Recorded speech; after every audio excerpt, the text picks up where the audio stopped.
This is Mark Bell from BearLover.com. This is Mark Bell from SuperTraining.tv, Super Training Gym, the strongest gym in the West. This shirtless promotion today is brought to you by BearLover.com. Anything for a buck, right?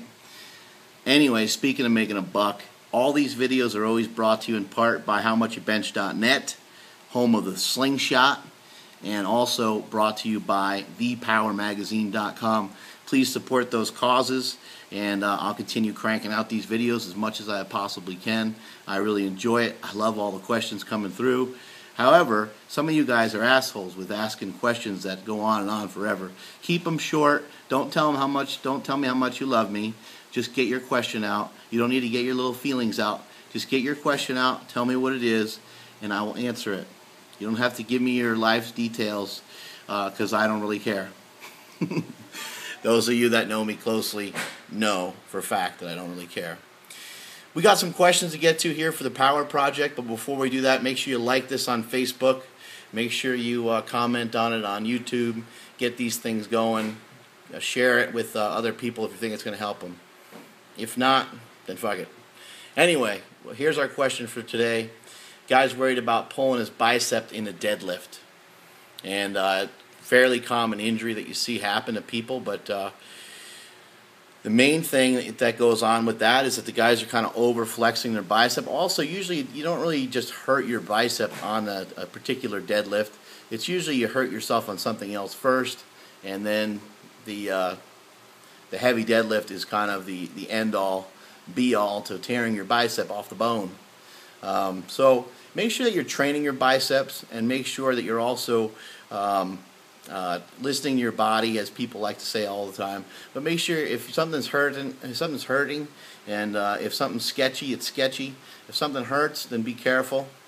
Compression wraps and things like that can help. Also, a elbow sleeve. The elbow sleeve I wear is from Jackal's Gym. I forget what the name of the actual reband, I believe it's called. Those blue ones you see the strongman competitors wearing. Those are very effective. You might want to look into that. Make sure you're training your biceps. It's okay to look like you work out. It's okay to look a little bit like a bodybuilder, even though you're a powerlifter. Not everybody out there has to be a BFF. Big fat. You can figure out the rest.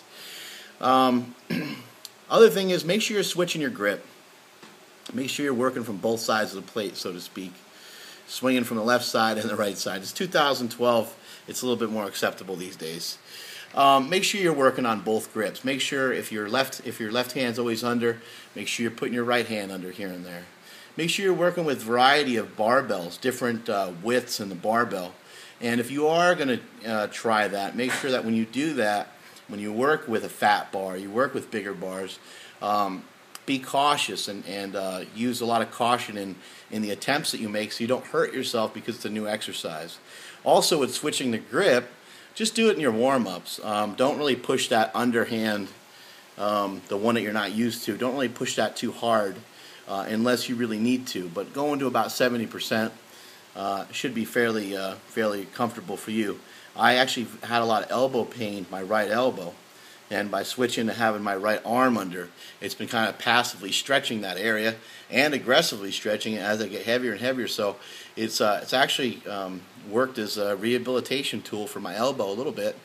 So that's something that you definitely want to try. That's something that helped me win the Fit Expo a couple years ago. My brother passed away. I went to the gym, and I was all fired up, pissed off, and I did a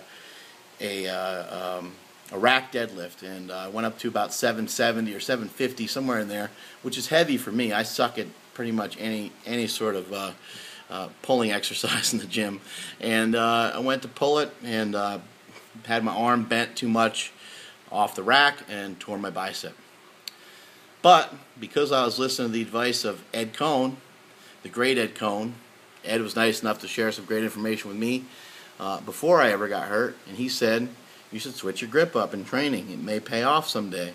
It's going to help balance out your back. It's going to help balance out your strength in your grip, and it could help you overall. And I thought, wow, that's really stupid, but okay, it's from Ed Cohn. So I took the advice, and lo and behold, that advice paid off. It paid off big time because I went to the meet, went to the Fit Expo that year against some pretty stiff competition, and was able to whoop everyone's ass in a single ply meet, which I was not accustomed to doing all that often. So prepare yourself for those kinds of situations and work both grips. That's going to be very important. Also, make sure that your arms are staying long. Think of your arms as hooks. You don't want your arms to be up in here and all bent and everything. You want your arm to be as straight as you can be, and you want your shoulders to be down. If you look at the greatest pullers, a lot of the greatest pullers of all time, there's a lot of distance between where their ear is and where their shoulder is. So I can't really actually touch my shoulder, but there's a great distance between the two. And you're going to want to try to create that for yourself. Even if you're built up in here, if you're a bencher, if you're kind of known as being a bencher and you're built like a freaking beetle, you still want to try to elongate those arms as much as you possibly can. So think of those arms as just like long hooks, and really just let that shoulder distract downward. The other thing is like I said, just keep strengthening those biceps. It's it's okay to look a little bit like you work out. Stan Efferding, when he came out here, one thing I noticed about him more so than anybody else was the fact that his arms were just incredibly powerful. Whether it was him hitting a deadlift or him hitting a bench, I could just see how strong his arms were. He'd actually manipulate the weight around by using his biceps, which I don't really suggest, but the guy can pull so much weight in any sort of pulling motion, whether it's a seated row or a hammer row or whatever kind of row, dumbbell row. He's just very strong in that, and so he has developed a lot of strength through his biceps and through all the muscles that are necessary for pulling. On to our cliffhanger question. We had a great cliffhanger question last time. Who was the only person and the first person to beat Andre the Giant? Andre the Giant was undefeated for many years in pro wrestling until WrestleMania 3, when he was defeated by the Hulkster. Huh? You know that? Looks like I got my guys out here mowing the lawn and shit, so it's getting pretty loud. So let me leave you with yet another cliffhanger question. These are getting harder to think of all the time, but here we go. Who is the only person at Super Training to ever deadlift 4 times body weight? And that is it from supertraining.tv.